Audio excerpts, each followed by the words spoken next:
Saudara, sinyal kocok ulang Kabinet Indonesia Maju di penghujung masa jabatan kian kuat berembus terjadi pada Rabu Pon yang jatuh pada hari ini 1 Februari 2023. Meski tidak tegas menepis spekulasi reshuffle di hari Rabu Pon, Presiden Joko Widodo meminta publik untuk menunggu waktu yang tepat.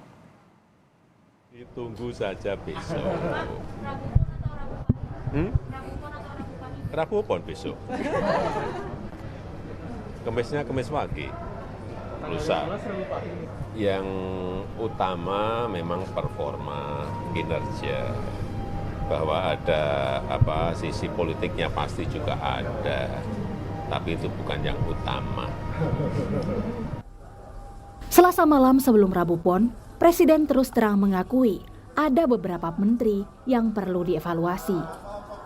Meski ini adalah hal yang wajar dalam pemerintahan, pernyataan ini semakin memperkuat spekulasi soal reshuffle kabinet yang belakangan mencuat.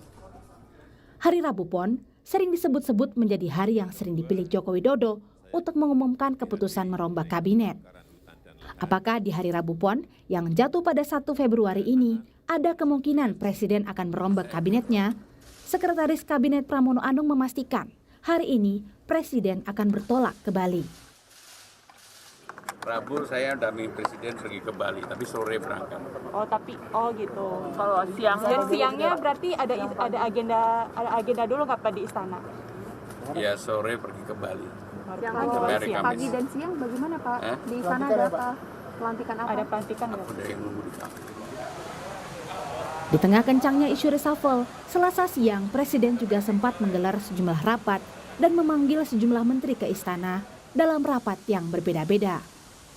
Namun, dua menteri dari Partai Nasdem, yakni Menteri Pertanian Syahrul Yassin Limpo dan Menteri Lingkungan Hidup dan Kehutanan Siti Nurbaya Bakar, tak hadir meski topik rapat bersinggungan dengan bidang mereka.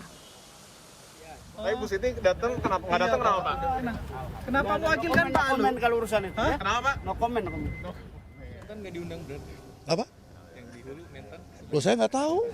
Saya nggak tahu. Tapi ya? titipannya nggak bahas soal apa-apa terkait isu reshuffle gitu ya Pak? Oh, nggak ada hubungannya dengan itu. Ya, seperti tadi Pak Mendak sampaikan. Oke? Terima kasih ya. Saya ngurusi beras, ngurusi cabai, ngurusi telur, ayam, daging ayam.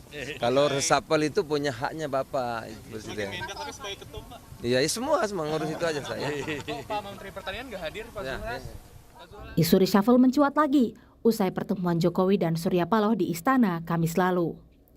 Ditambah, PDI Perjuangan sebelumnya telah memberi masukan nama-nama menteri yang perlu dievaluasi. Dan berkali-kali menyinggung para menteri asal Nasdem. Apakah ini berarti reshuffle kabinet memang ada di depan mata? Pertama, Surya Paloh sudah diundang ke istana. Biasanya ada tradisi, apa tidak reshuffle itu biasanya elit yang bersangkutan dipanggil. Pemberitahuan akan ada reshuffle atau pemberitahuan tidak ada reshuffle. Tapi saya termasuk yang meyakini ini terkait dengan pemberitahuan untuk dilakukan reshuffle. Yang kedua, tanda-tanda alamnya itu menteri dari Nasdem misalnya tidak diundang dalam rapat terbatas soal bagaimana mengantisipasi kelangkaan bahan pokok kemarin itu. Kenapa yang hadir cuma Bulog, kenapa yang hadir itu cuma Menteri Perdagangan, padahal soal kelangkaan ketersediaan bahan pokok tentu sangat terkait dengan Menteri Pertanian misalnya. Kan begitu.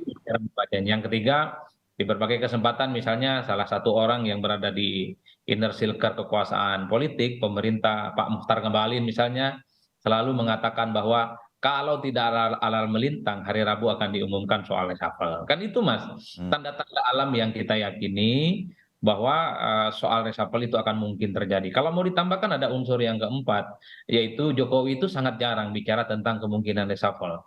Apalagi ada faktor politiknya ya, yang tadi sempat dikutip oleh Kompas di awal pembicaraan ini. 4 variabel yang kemudian bisa menegaskan bahwa persoalan reshuffle ini sebenarnya tinggal menunggu waktu. Kalau Hak kocok ulang kabinet merombak para pembantu memang ada di tangan Presiden. Dilakukan di hari baik manapun, yang paling penting, reshuffle harus bisa membawa manfaat terbesar untuk masyarakat. Tim Liputan, Kompas TV.